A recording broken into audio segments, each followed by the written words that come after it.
Hey guys, welcome back. Second video in the same day here. What I wanted to do is I think I'm going to do a video on a live video for Emerald Downs Race 7. And what I'll do is I'm going to walk you through the grid that I just went over in my last video from a few hours ago, and where I'm showing you how I map out the qualitative factors and put them on the actual grid. And then I'm going to do a couple horses. I'll do the quantitative factors, but I'm not going to do the quantitative factors for every horse live on video. That way it doesn't take up too much time here. And what I'll do is when I'm finished, I'll come back. We'll throw the results into the AI, and we'll see what it spits out for us. And when the race goes off, we'll watch the race live together, even though it won't be truly live in real time. Depending on when you're watching it. Well, no, it's not going to be truly live in real time because we're not live here. But at least you'll have a chance to see the process, the product, and the results as well. So let's take a look at number one. Let's start with the running style on number one.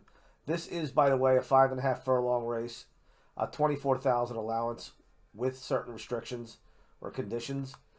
I'm obviously going to use the last race out as my pace line and look for one of these races off the turf as well on the main track to use as my ability race. But let's look at the running style here on this one. This horse here runs its best races on the lead, but it's also run well just off the pace as well. Now, if you notice, the running style here, Brisnet has it listed as a presser. But I'm going to give it an EP. So with a presser, I would just throw a 2, but I'm going to give it a 1.5 because he shows me he can run well on the lead if he gets the lead or just slightly off the pace. The class here, this is a slight step up in class based on, we're looking at Turf Paradise. Unless you have a condition book to study to determine whether an optional claimer at Turf Paradise is a better race than an allowance at Emerald, I'm not sure if I want to go, and I'm just going to say that this horse is stepping up in class. I could be wrong, but we'll just use it as a class step up because it's not obvious right here. Turn move, there is no evident turn move, so I'm going to put a 0 there. Then I'm going to look for the key race column, and none of these three are showing themselves up in italics, so we don't have any winners out of the top three finishers from last out, so I'm going to go 0. Target rating, I use a 102 as a standard on a 5.5, so this would be a 10 for 14, and I'm using the PP generator so I have the option set for fractions to show the horse's fractions, so I don't have to adjust now lengths behind. This is not the leader's fractions. This is the actual horse's fractions. And that's why I mentioned before, it's very beneficial for you to download this free Brisnet past performance generator so that you have that option. Because if you notice, we have a 46.2 here, or I'm sorry, a 104 and 4. But if I were to switch this to the leader's fractions, that changes it to a 104 flat. And I would now have to take into account that 3 3/4 lengths behind. But being that I'm able to switch this over to the actual horse, this particular horse's fractions themselves, makes things a lot easier. It takes a step out of it. The target buyer, or Briz, is at 86 plus 79, which is a 165. And now I go with my ability rating. I'm going to take it off either this race or that race. We have a 112 and 3, which off of 108 on a 6 furlong is a 77, or off of 102 here, we have a 92 ability rating off of this horse. So that would be my ability race, and that's the only thing I'm doing with this race is I'm pulling the ability rating. The early rating off of the pace line I'm using is a 46 and 2. Off of 44 would be an 88. And then the final fraction here, with a 5.5 furlongs. On the dirt, I use 16 seconds as the standard for 100. Here we have 13 and 2 to a minute, plus another 4.4, which is 17 to 6. It was 18 and 1. So off of 116, 118 and 1 would be 10, 11, would be an 89 rating. And for those of you that are sitting there baffled and not knowing how I'm doing this, chances are you probably do not, you're not a subscriber, or you didn't purchase the matrix system and you're not familiar with it at all. Even the pace progression model shows how to convert those final fractions to actual ratings. All right, let's do one more, and then I'll go and I'll close out the rest. Second horse, we'll look at we have a 32,000 optional claimer, 50,000. What I'm going to do is I'm jumping ahead here. Running style. I also see a 1.5 here. Horse can win or run well on the lead, as you can see back here, or just off the pace. Okay, if I see 3 lengths or less at the second call, that's going to be somewhere. I'm going to consider that a presser closer to the pace, opposed to like somebody who I would give a 2.5 or a 3 to. So class here. If I did it for the first horse, I'm going to do it for the second horse. I'm going to say he's moving up, because he is moving up to an allowance. But again, who knows? This could be an even move. Could be a level move. Turn move here. There was none. And was this a potential key race? No. This one isn't, so that would be a 0. Okay, now we go to the target rating here. Off of a 102, we have a 107.2, which is 25. That's a 73 target rating. When I add it to the speed figure, it comes out to a 146 here. And again, the formula here already converts it to a rating out of 100. And why do I want to do that? For the power rating over here. All these other ratings and factors are out of 100. So this 146 and 165 would really throw things off and skew the data. So I want to go and I want to make this rating out of 100 too, for the sake of the power rating. Now the ability rating here, I have the only other sprint on dirt, and I'm going to use it, would be the 111, which is an 85. If I had to, I would go to the race that was run on the all-weather track, or I would use the one on the turf and pull a ability rating from there. But I'm going to use the 85 here, since it was on dirt and today's race is on dirt. Okay, the early rating of 46.3 from off of a 44, which is the standard, would be a 87. That's 13 seconds off of 100, or 13 points off 100. And then finally, the final fraction here, we have a 13 and 2 plus another 7 and 2, which is 20 and 4. Off of 116, a 120 and 4 would be a 22. That's a 78 for the final fraction or late rating. For the rest of these, we'll just do the qualitative factors, and then I'll finish up the quantitative, and we'll come back. So the running style here, I know a solid 1 is out the window, or even a 1 at all, a 1.5. The only time I'll use a 1.5 is if the horse has shown me that he can run well on the lead and off the lead. That's when I'll include the 1 in there. But there are no races I have to go by with him on the lead. The best race he ran, and the only good race I have here to work with, is he was just off the pace. 1 length's out, and we're missing something here, but I got to assume it's within a length. So we're going to give this a 2 as a pure presser horse. Class of this race, I'm going to be pulling my figures from this race here. So this is a true step up in class. The turn move, no. Key race, nope. So hopefully this video here is helping you get a little more comfortable with at least the qualitative data that we're looking at, to piggyback on the video I did before this. Now, I'm going to go to the 4-horse, and again, qualitative. We are looking at a drop down from a stakes race, but a mile 16th, I'm not going to use that race, even though I could use the early portion of it. For the first 6 furlongs, he was on the lead.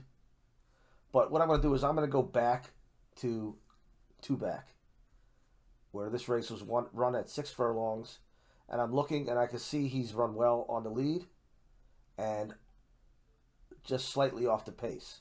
So before I put that figure in there, I'll ask you, what number do you think I'll put in there for running style? He runs well on the lead and just slightly off the pace. And if you said at 1.5, you were correct. Class, I'm going to say it's another 0. Turn move here,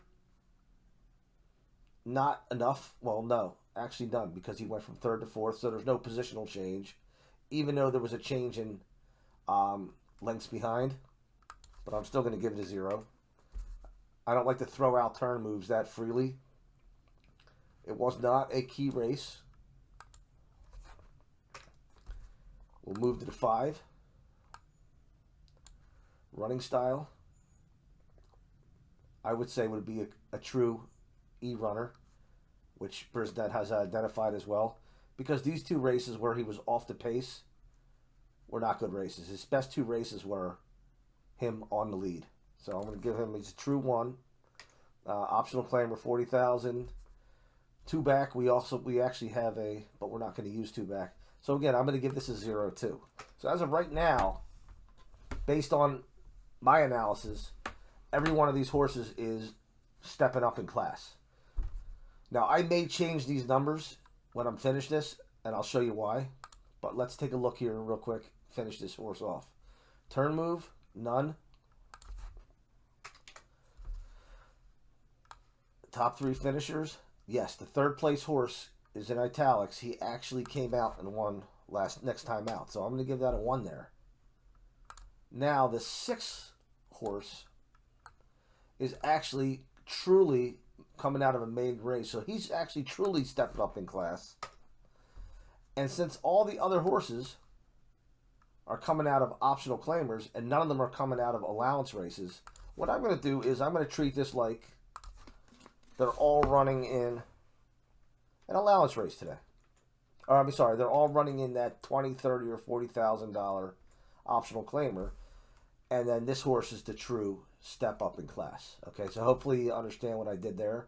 If there were a couple horses that were actually running at today's level, I might leave that at a 0 and move these to a 0.5 to show that it's not as big of a step up in class as this particular runner here.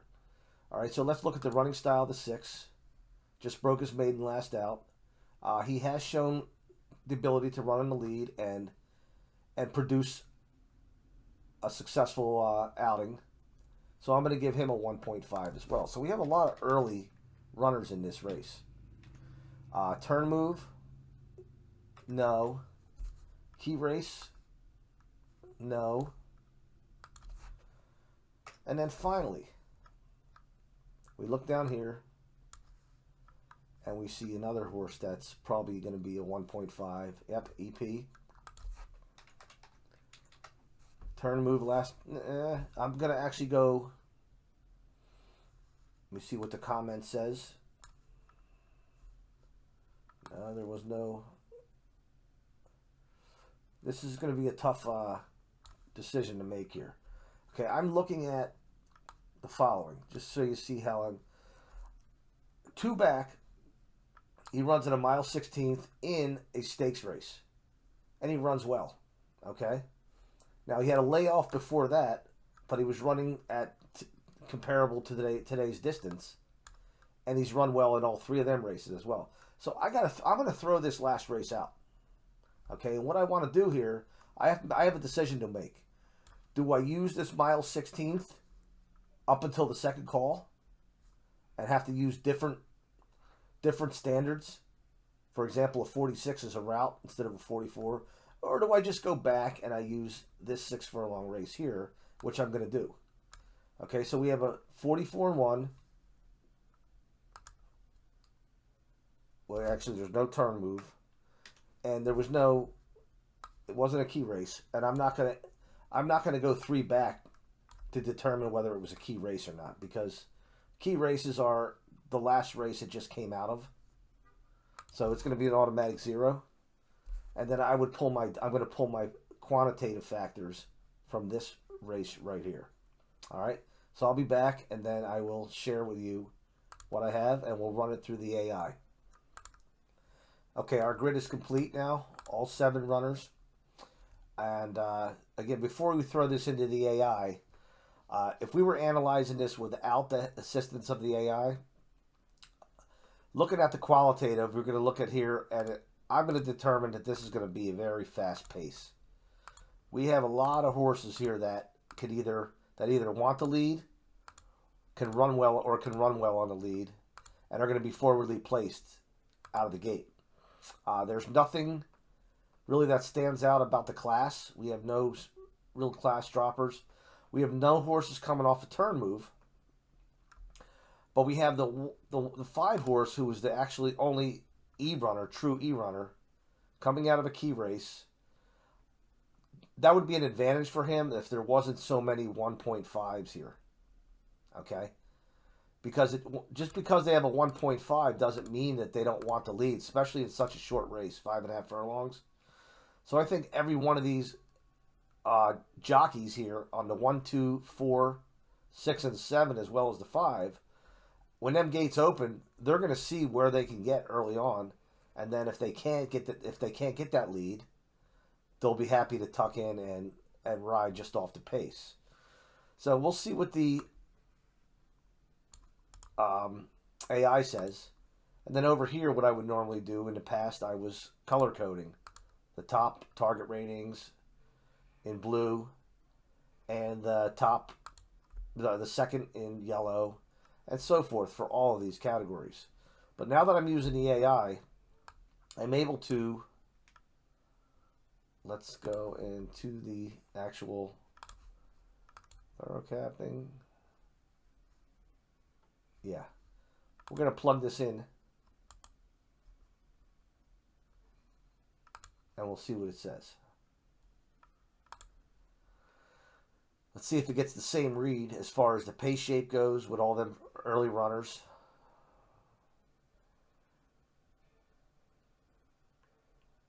All right, pretty cool, right?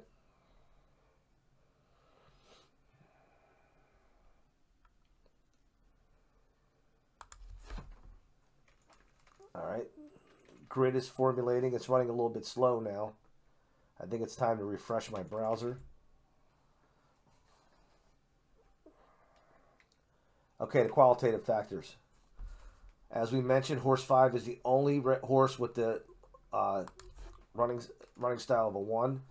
It's saying likely lone speed, but I don't know. With all those 1.5s, I have a feeling he's going to have a little bit of company there up front, but we'll see. Class level. Horse 6 is the only class dropper, which is a 0. Now, here, every now and then I got to remind the AI about the rules, and that's why it's important to just not jump right down to the final selections. I got to remind it that there are no class droppers in this race. And what'll happen is it'll pick up its mistake when I type that in.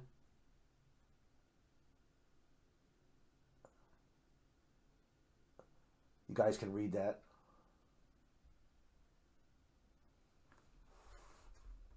And then, would you like the EMD rankings revised? Of course I would, because it probably had the 6 horse ranked a little bit higher, thinking that it was coming out of a higher level race. So we'll give it a second to correct itself.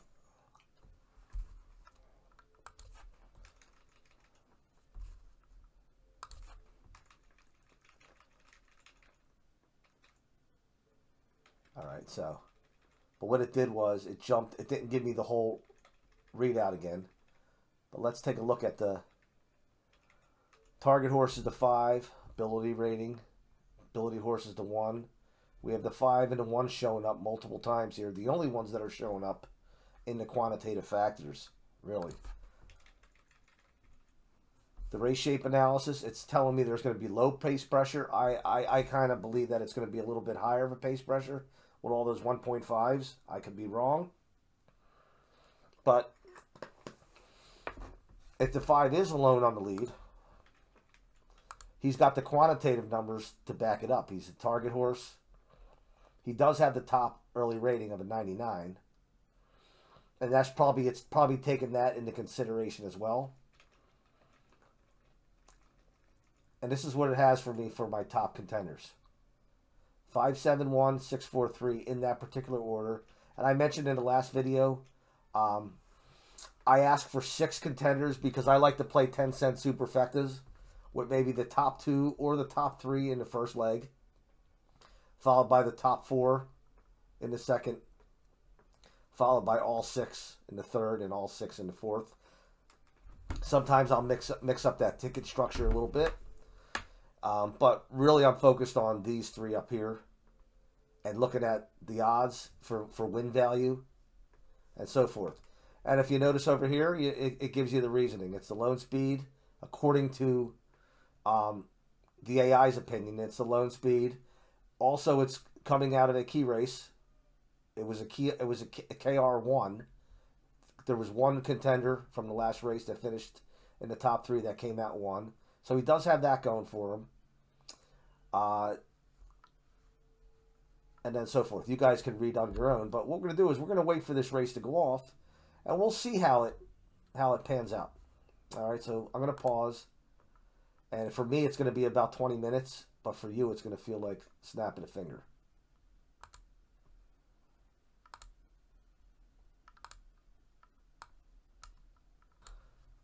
All right, before this race, we got a couple minutes here, but before this race goes off, just for a side note,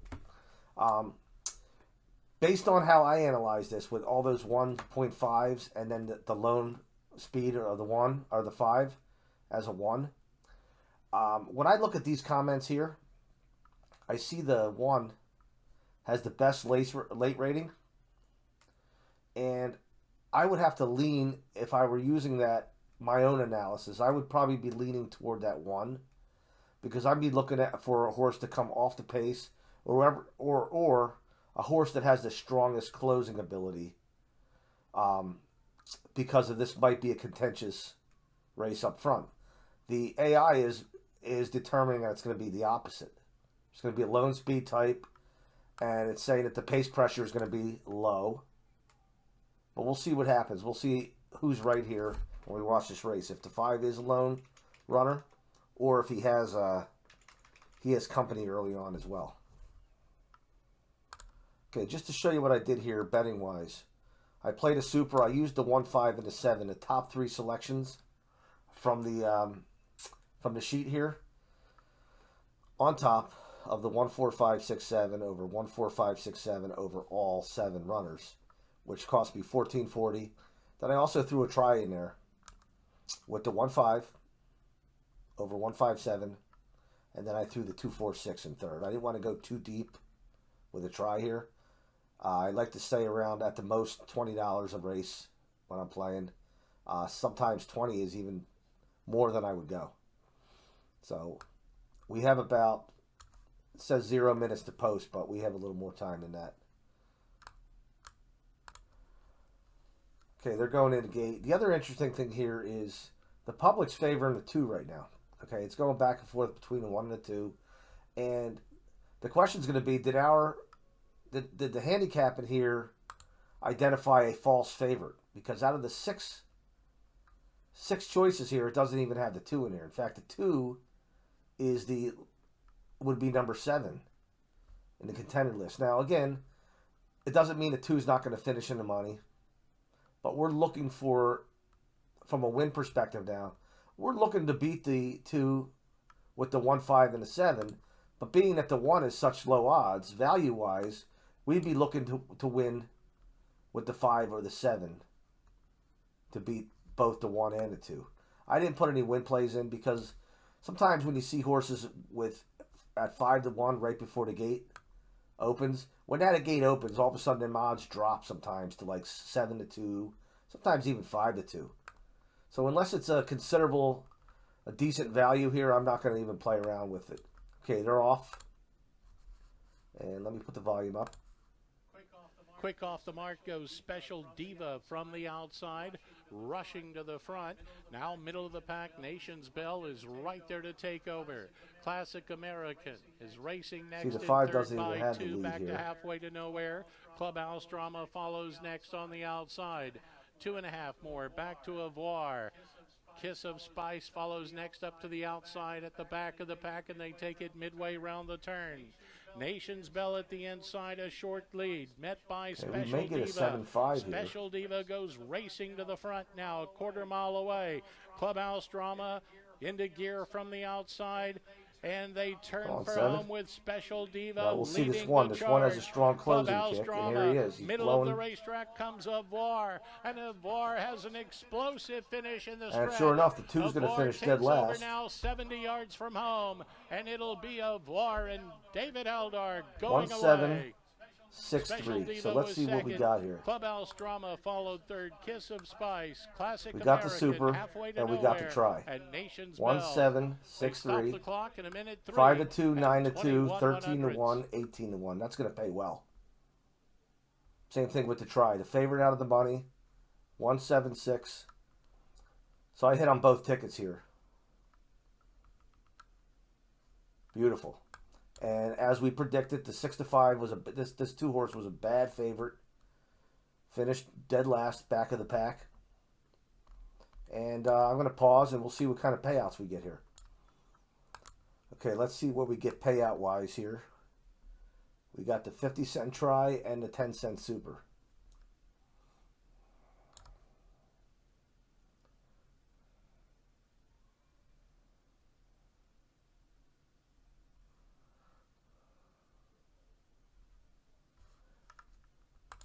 $50-cent try, we got $100 for that. And the dollar super paid $707, so we're gonna get $70.78. So we just made $171 here in that race, risking a little over $20 there. So that's the payout. Cool. So sometimes things work in your favor, sometimes they don't, and you got to take advantage of it when the times they do. But the main thing is, if you learn anything from this, it's trust your handicapping. Okay, whatever you decide to do, and I said this before in prior videos, if you feel that there's credence or justification in the time and effort you're putting into your model, whatever it is that you do, then you got to take the good days, the bad days with the good days as well. You're not going to hit every race. You're never going to be 100%. So don't ever try to be 100%. Just try to be the best you can, and that's what I'm trying to do here, guys. I'm trying to help. Not saying I'm the greatest player, in the world. I'm far from it. But I have a model that I deviate away from a little tiny bit here and there. I make my tweaks, as you guys can see through my videos. But I stick to what I do, and I take the good days with the bad days, and and I don't change my betting strategies or how much money, my base wagers, ever. That $78 of that will come out and will go into my bank account, and I'll leave a fresh 100 in there to start with. Okay, so you got to be a money manager as well. Okay, thanks for tuning in, and I will talk to you soon. Thank you.